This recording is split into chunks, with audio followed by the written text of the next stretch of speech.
Pak Pendeta selamatkan saya. Sempat mereka ancam, kalau Pak Pendeta lindungi ibu ini, Pak Pendeta juga mati, saya bakar.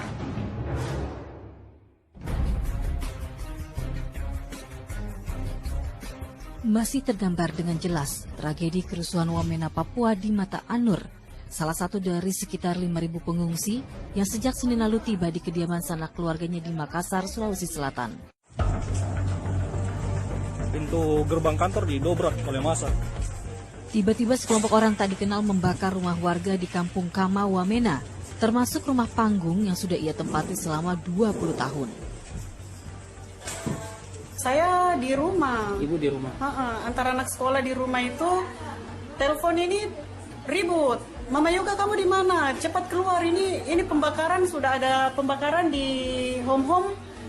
Ada rumah dibakar, tapi itu saya pikir bagaimana ya?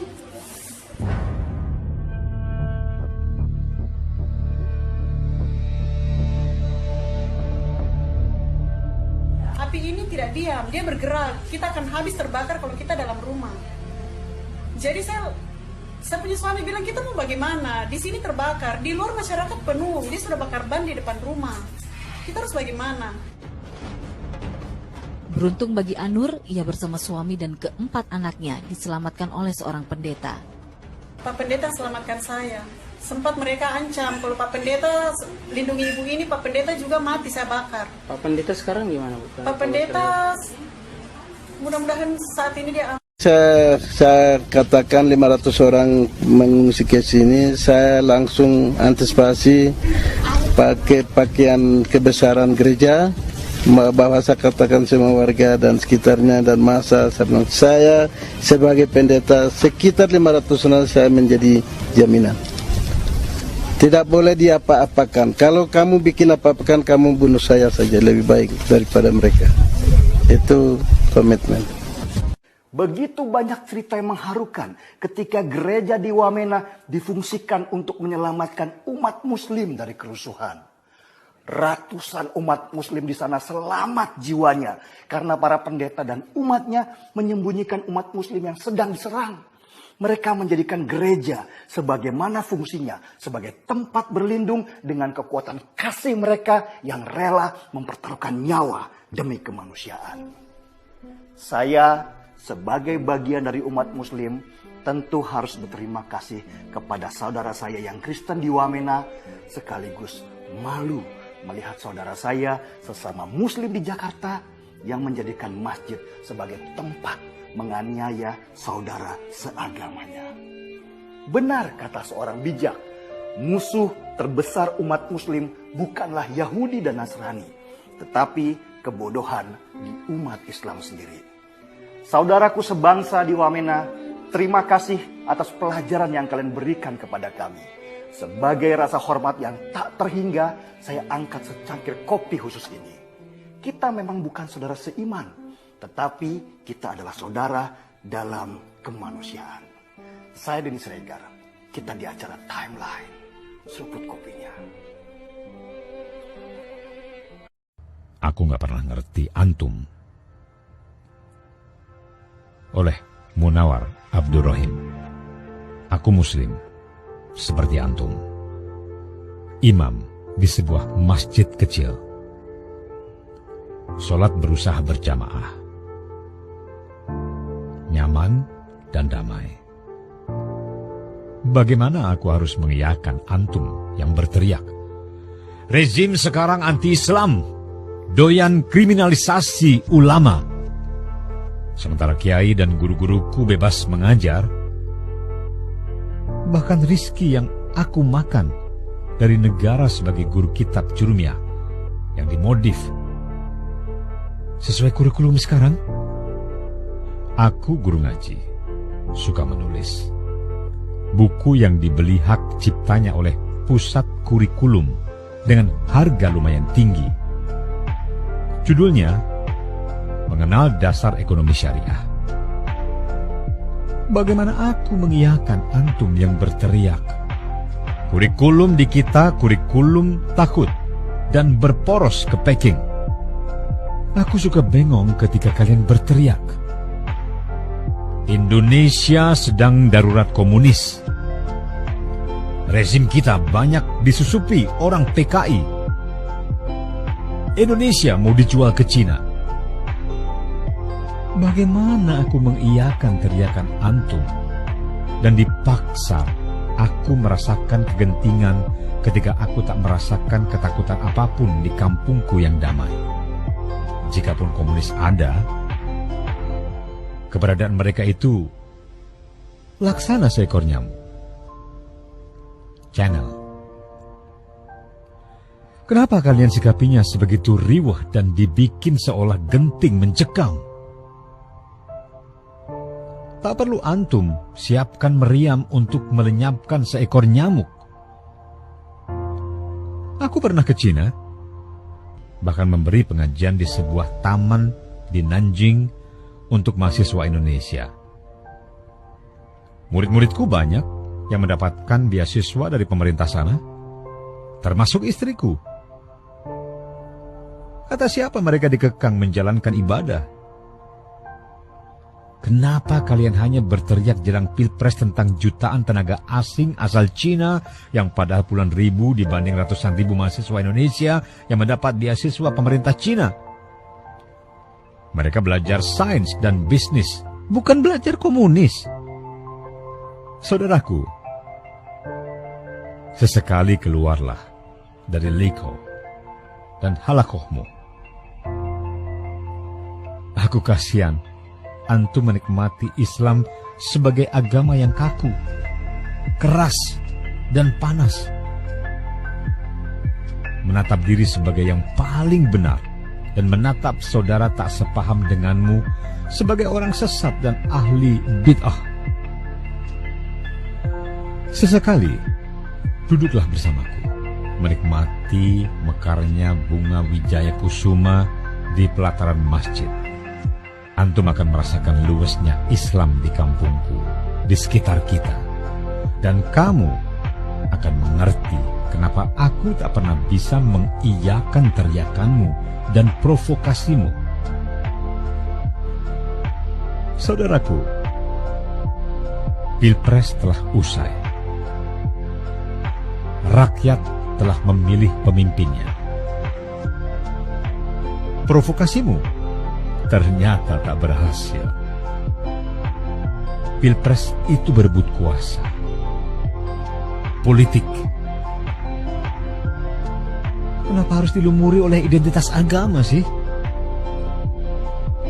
Kecurangan terstruktur, sistematis, masif. 5 tahun lalu, kata-kata itu memekakkan telinga. Cukup. Jangan dipekii takdir untuk menyampaikan tudingan kecurangan.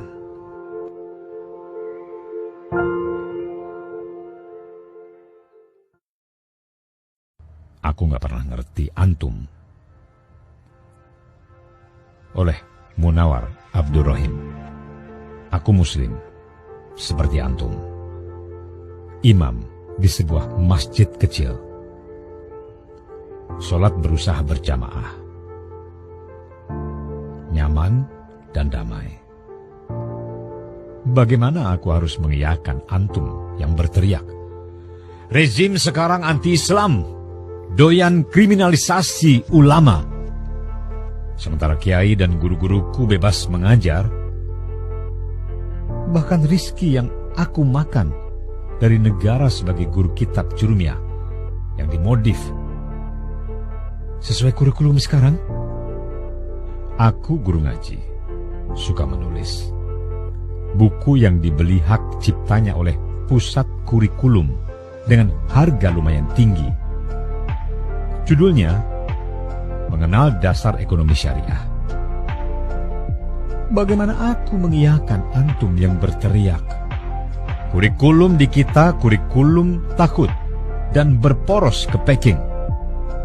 Aku suka bengong ketika kalian berteriak, Indonesia sedang darurat komunis. Rezim kita banyak disusupi orang PKI. Indonesia mau dijual ke Cina. Bagaimana aku mengiyakan teriakan antum?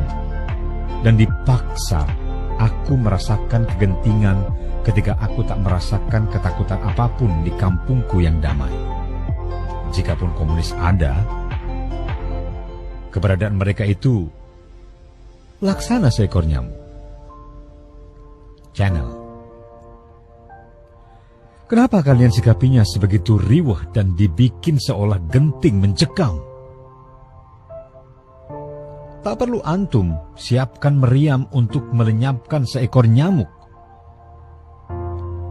Aku pernah ke Cina, bahkan memberi pengajian di sebuah taman di Nanjing untuk mahasiswa Indonesia. Murid-muridku banyak yang mendapatkan beasiswa dari pemerintah sana, termasuk istriku. Kata siapa mereka dikekang menjalankan ibadah? Kenapa kalian hanya berteriak jelang pilpres tentang jutaan tenaga asing asal Cina yang padahal puluhan ribu dibanding ratusan ribu mahasiswa Indonesia yang mendapat beasiswa pemerintah Cina?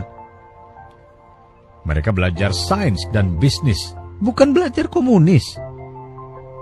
Saudaraku,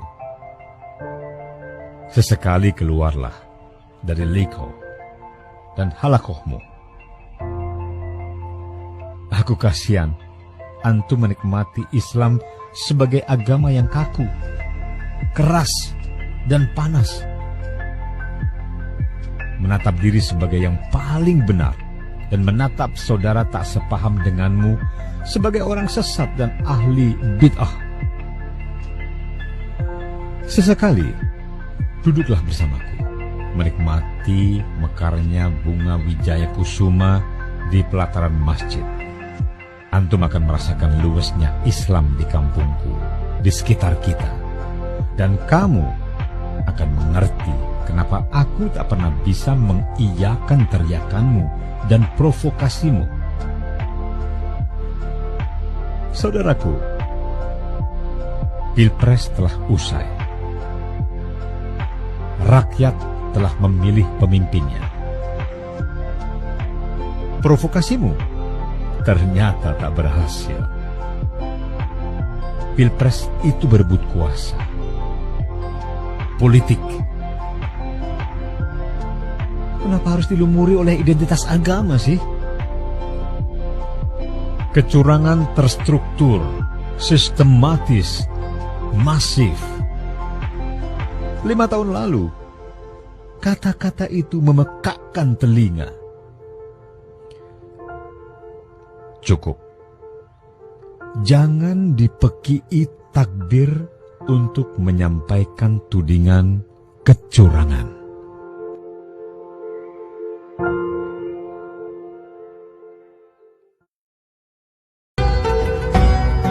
Apa yang dimaksud Islam kafah? Dan apa yang dimaksud dengan Islam moderat sebetulnya? Saya kok menganggap bahwa Islam kafah itu contohnya siapa yang bisa disebut orang yang beragama Islam kafah? Apakah Saudi Arabia? Apakah Mesir? Tunjukkan satu contoh orang yang beragama Islam kafah. Nah, kalau Indonesia itu disebut sebagai negara moderat, lantas dia analogikan bahwa itu negaranya yang beragama yang tidak kafah. Nah, saya masih ragu. Islam kafah itu seperti Islam yang dibawa oleh Nabi, seperti yang dibawa oleh para wali songo. Tidak pernah punya musuh kan? Islam itu diterima sebagai sesuatu yang positif di dalam lingkungan kebudayaan mereka. Wali Songo dibentangkan karpet merah oleh kerajaan-kerajaan lokal. Kenapa? Karena tidak pernah dianggap Wali Songo itu akan menyaingi kerajaan. Tidak pernah dipandang Wali Songo itu nanti akan merampas kedudukan para sultan atau para raja di situ. Nah, akan berubah seandainya Islam itu nanti tampil lebih eksklusif. Ya, akan menyerang posisi kedudukan pemerintahan yang legal, maka pasti akan berhadapan. Ya, pasti mereka akan berhadapan antara Islam dan negara pada satu sisi. Ya, apa yang dimaksud kafah? Kafah itu artinya holistik. Islam kafah artinya Islam yang diamalkan secara komprehensif dalam kehidupan bermasyarakat, bernegara. Bukan Islam kafah. Kalau kita akan memonopoli negara Indonesia ini, umat Islam mentang-mentang kita mayoritas, maka minoritas itu nggak boleh hidup layak di atas negara mayoritas Muslim. Itu bukan Islam kafah. Ya, Islam kafah itu walaupun kita mayoritas tapi tetap memberikan hak untuk eksis di negeri mayoritas ini. Nah, itu yang Islam yang saya anggap paling ideal tanpa menggunakan Islam kafah. Dan ini dilakukan Nabi. Coba, berapa lama Nabi berkuasa di Madinah? Tidak pernah hapus yang namanya agama Yahudi di situ kan? Tidak pernah hapus namanya agama Kristen di sana. Selalu ada, bahkan Zoroaster, aliran kepercayaan pun juga ada semua di Madinah itu. Kenapa Nabi nggak pernah menghapuskan? Bahkan sebaliknya, Nabi pernah membantu pembangunan gereja yang tidak pernah selesai. Bantu itu dari uang hibah, tapi jangan dari uang wakaf, uang zakat. Nabi inner circle-nya juga pernah ada orang yang non-muslim. Salman Al-Farisi itu kan masuk Islam last minute-nya Nabi kan, tapi sekian lama bergabung dengan Nabi menjadi arsitektur perang Nabi non-muslim. Itu hadisnya sangat kuat. Jadi jangan sampai nanti kita terjebak. Islam kafah ialah Islam yang konsisten mempertahankan keutuhan ajaran Islam, tidak peduli yang lain. Allah menegaskan walaqad karramna bani Adam. Allah memuliakan anak cucu Adam, apapun agamanya orang itu, apapun etniknya, apapun warga negaranya.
bangsa, satu bahasa.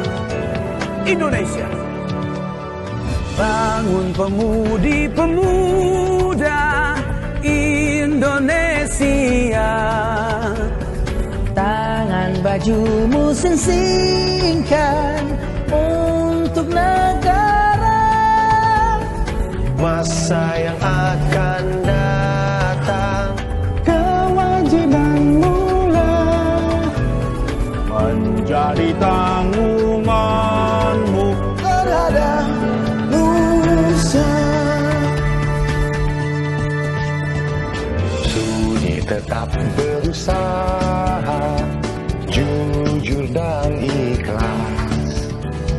Tak usah banyak bicara, terus kerja keras. Hati teguh dan lurus, pikir tetap jernih. Bertingkah laku halus, hai putra negeri. Bertingkah laku halus, hai putra negeri. Satu nusa, satu nusa, satu bangsa, satu bangsa, satu bangsa, satu bahasa. bangun pemudi-pemuda Indonesia. Tangan bajumu singkat untuk negara. Masa yang akan datang, kewajibanmu lah menjadi